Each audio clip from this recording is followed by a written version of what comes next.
Chào tu mó nó có búa chào gió.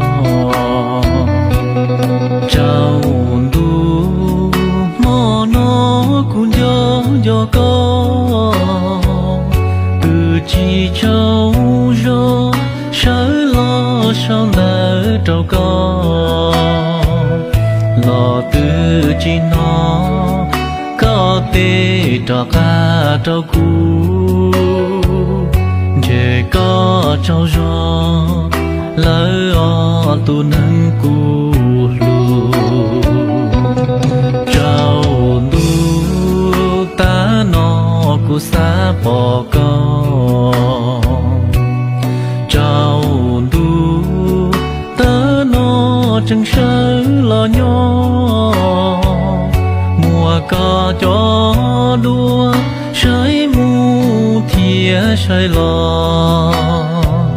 Xa tua chua có thia xa tuần cho có nhỏ. Cha yua nhỏ ý lăng trao ý khó. Lũ thi nữ tư bông tí bông đu. Lo cu yên bư chỉ tua đàn đu.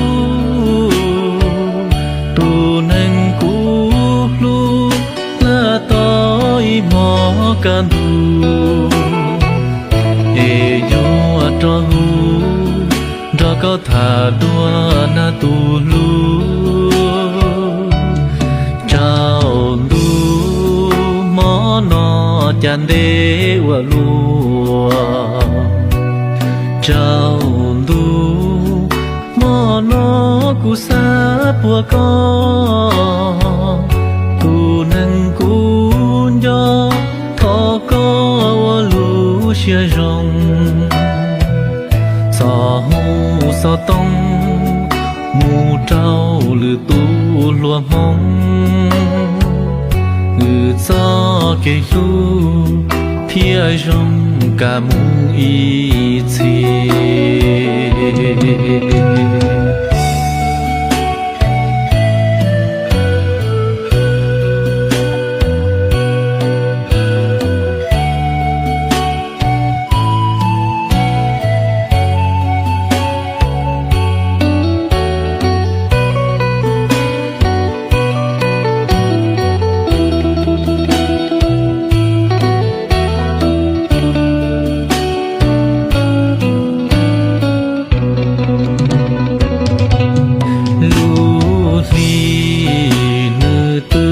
Bông tí bông đu.